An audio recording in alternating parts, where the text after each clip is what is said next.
Hi guys, hope you're all doing better than the folks down in the Gulf of Mexico today. They're sweating it out. They're losing their livelihood. And I just wanted to see what happened yesterday on May 11th to do with the oil spill. The oil disaster. It's not an oil spill. It's an oil disaster. Okay. Let's see what BP's up to. Let's see whatever's in the news. And as usual, I'm going to be giving my pessimistic little commentary as I go, because there's nothing to be optimistic about.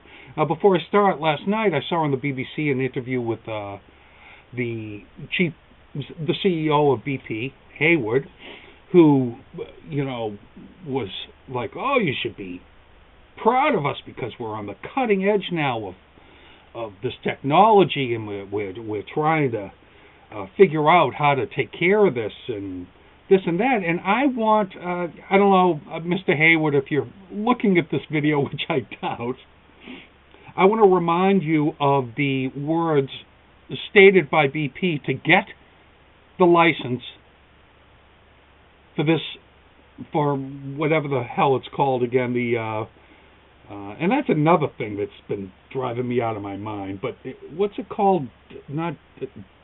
Oh, Jesus, I'm sorry, guys. Oh, Deepwater Horizon. Now think about that. Deepwater Horizon. Like, this is the cutting edge of oil drilling deep. And we are now getting to the horizon. All right, so to get this license, Mr. Hayward, you stated specifically that you, BP, could handle the worst case scenario at Deepwater Horizon. And you added that it was unlikely anything could go wrong. Not would go wrong, but could go wrong. Well, I want to remind you, here it is. This is the worst case scenario. And you guys basically got your thumb shoved up your ass. That's what's going on. Okay, so let's look at what has been accomplished yesterday. And I'm going to start with the reports from 5 a.m. as of May 11th. I'll do May 12th, maybe go into May 12th a little bit too. I also probably need to set my clock so I don't go too long, huh? Okay. More than 60 out-of-work fishermen begin deploying boom against the oil spill. What's really cool about this, I'm happy that there are people working on putting booms out. 60, I wish the number was more like 6,000, but I'll take 60 because there was basically no one doing it before yesterday. And also, they're getting paid. Now, these fishermen who are out of work now because of this disaster, they're getting paid $250 per 12-hour shift per boat with a crew of 2, depending on the size of the boat. Never to go above $250. Well, quite frankly, I think these guys should probably be getting paid $2,500 a day. Don't you? I mean, you've ruined their lives, Mr. Hayward.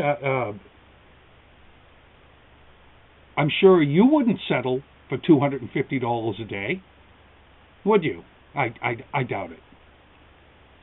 Also, what I'm not understanding is again, when the license was being asked for, that BP could handle a worst-case scenario, but it's not BP that's handling this at all. They have given Alabama $25 million to cover all the costs of cleanup. And And so and now it's up to the state to distribute those funds, which costs the state money. Why is this costing anyone but BP money? It shouldn't be. So you're even on the backs of these fishermen from their tax dollars to administer payment for them to go out and clean up after you. And again, I'm talking to BP directly, like they're going to listen to me. I doubt it. Okay, let's move on to another one. Controlled burning destroys more oil than skimming, according to BP. Of course, you know, they're burning oil. It's like it's taking care of the problem, according to BP. It's unbelievable if you read this story. It's sickening, actually. Okay, now let's go on to the next one, because I know I'm going to run out of time soon, because I'm long-winded today. Hold on, guys. I got another page of headlines coming, but if it doesn't come up fast, I've already know what I want to talk about. I want to talk about the congressional hearings, or whatever the hell they are, where they've called the three big guys from these three oil companies that are involved in front of them, and it's like, you know, basically, it's guys who have been paid off, the politicians. They all literally have money from BP. BP contributes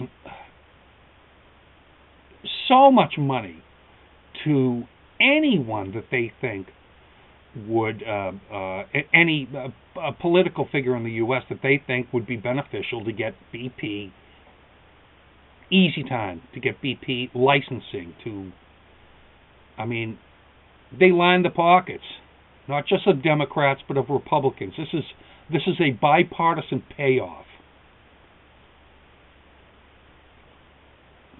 These are the guys they go in front of to get their licensing after they buy them out. And but besides that, I don't even want to do the blame game at this point. It is BP's responsibility. That's clear. Let's get this cleanup going, and let's, you know, the politicians can wait a few months or a year before they, you know, can ring their own bells about how much they did about the oil spill. You know what I mean? I don't even want to see their faces either. I want this cleanup to be attacked. This disaster needs to be attacked right now. 60 fishermen sent out. A trillions of dollar corporation sending 60 fishermen out to contain a 4 million gallon oil slick with 4 million gallons. They think we're idiots about that too, that it's only 4 million gallons. Give me a break. Boy, it just... Oh, Congress. A cascade of failures. Yeah. They all are, including Congress. The licensing this. They should be held accountable too. Whoever was on that licensing board. Oh, and I want to go on to one last thing. You know, they're spraying the oil now to break it up. And they're also administering chemicals beneath the surface so it never reaches the surface. So basically, it falls down to the bottom of the Gulf and lays there where it can't be collected. But hey, you know, out of sight, out of mind, I guess, right? But even the stuff that they're treating on the surface, the EPA has approved it, and yet the EPA has come out and said, we don't really know the long-term effect of the chemicals being sprayed on the oil. They may be worse than the oil. Why haven't these chemicals already been tested? And I will remind you one last time, BP specifically stated that they could handle a worst-case scenario at Deepwater Horizon.